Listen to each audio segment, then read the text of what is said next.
नात्यात प्रेम असतं, पण कधी कधी असं वाटतं की छोट्या किंवा मोठ्या गोष्टीवरनं असं काहीतरी वादविवाद म्हणा किंवा डिफरन्स ऑफ ओपिनियन होतं आणि मग असं होतं की चल जाऊ दे तुझ्या मनासारखं कर.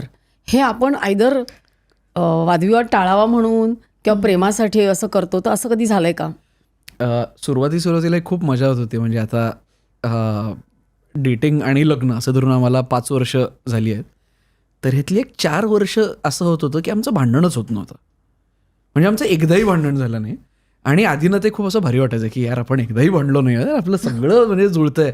आणि मग थोड्या वेळाने असं व्हायला लागलं की ते भिकार सावकार खेळताना होतं ना, की खूप वेळ पत्ते टाकतो आणि कोणाचाच हात होत नाहीये, की आता जेव्हा हात होणार आहे तेव्हा आता खूप पानं जळणार आहेत, असा एक जेव्हा फील येतो, तसं एक टेन्शन यायला लागलं होतं की अरे आता जेव्हा भांडण होईल तेव्हा खूप आपल्याला माहीतच नाही की आपण भांडतो कसं आहे. कारण लग्नामध्ये भांडण खूप महत्त्वाचं असतं. कारण तुम्ही असं मला नेहमी म्हणायला आवडतं की either the worst or the best. आणि भांडणामध्येच तुम्ही सगळ्यात ऑनेस्ट असता. म्हणजे तुम्हाला खरं खरं काय वाटतं तुम्ही भांडणात बोलता. तर म्हणलं अरे समोरची व्यक्ती कशी भांडते आणि त्याला आपण कसं रिस्पॉन्ड होतो हे कळतच नाही आपल्याला, कारण आपलं भांडणच होत नाहीये. असा एक खूप मोठा पॅच गेला.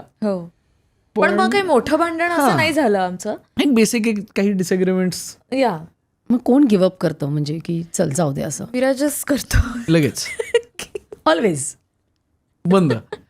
मुळापासून कुठलीही गोष्ट उपटण्याकडे माझा कल असतो की ओके विषय बंद. म्हणजे तुझ्या मनासारखं होऊ दे. हां, किंवा मी माझं मनातलं सांगतो आणि मग तुझ्या मनासारखं होतं. म्हणजे असं मी कुठं ठेवत नाही की मग ठीक आहे मग मी काही बोलतच नाही, मग तुला हवं तसं कर, असं मी प्रयत्न करतो असं न करण्याचा. I will say what I think आणि मग विषय संपवतो मी.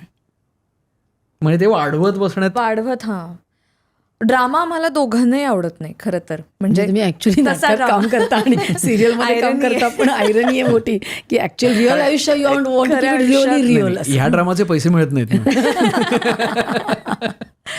पण आता ना कुठल्याही आता तुम्ही 5-6 वर्ष एकत्र आहात ना, तर कुठल्याही रिलेशनशिपमध्ये म्हणजे रोमॅन्टिक रिलेशनशिपमध्ये ॲक्च्युली ना एकमेकांकडनं ना आपण शिकत असतो बरंच काही, आणि हळूहळू ती अशी एक नातं कसं रुजतं फुलतं.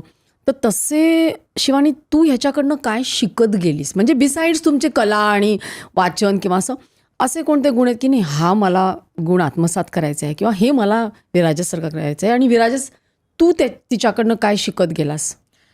विराजसकडनं मी शिकले म्हणजे सगळ्यात महत्त्वाची गोष्ट जी मला अजून जमत नाही, कितीही पॅनिक सिच्युएशन असली, काहीही स्ट्रेस असला कामाच्या ठिकाणी, तर तो घरी मला आणायचा नाही आहे, हे एक. आणि दुसरं, त्या स्ट्रेसमध्ये सुद्धा मला शांत डोकं ठेवायचं आहे. मला स्वतःला त्रास करून घ्यायचा नाही आहे. जर मला माहिती आहे की समोरच्याची चूक आहे तर ती त्याला सांगायची, पटलं नाही ते विषय सोडून द्यायचा, पण त्याचा त्रास नंतर पुढचा अख्खा दिवस स्वतःला करून घ्यायचा नाही आहे. हे त्याला खूप चांगलं जमतं आणि त्यामुळे तो खूप स्ट्रेसफुल सिच्युएशन्समध्ये सुद्धा शांत डोकं ठेवून निर्णय घेऊ शकतो, जे माझ्याकडनं होत नाही. मी पॅनिक होते आणि मग निर्णय घेण्याची क्षमता आपली कमी होते. तर त्यामुळे हे मला शिकायचं आहे विराजसकडनं. आणि हे इनफॅक्ट विराजस काय, मृणालताई पण तशीच आहे, प्रचंड शांतपणे दोघंही डिसिजन्स घेऊ शकतात, जे मला शिकायचं आहे. आणि शिवानीकडनं मेन म्हणजे पहिल्यापासूनच मला ज्या गोष्टीचं कौतुक वाटतं ते म्हणजे तिची शिस्त. तिला तिच्या आयुष्यात गोष्टी अशा लागतात आणि ते तिला माहिती आहे की हे असं म्हणजे मला सकाळी उठल्यावर माझी कॉफी असते, माझं ब्रेकफास्ट असतो, माझं हे, मग माझं अमुक, हे मला मिळालं नाही तर मला त्रास होतो, हे तिला स्वतःबद्दलची पूर्ण क्लॅरिटी आहे. पण त्यासाठी रडत बसण्यापेक्षा then she will take the measures, की ही मुलगी सकाळी 7ची शिफ्ट असताना सकाळी 5:30ला उठून व्यायाम करून स्वतःचा डबा हेल्दी बनवून घेऊन जाताना मी सातत्याने बघतो.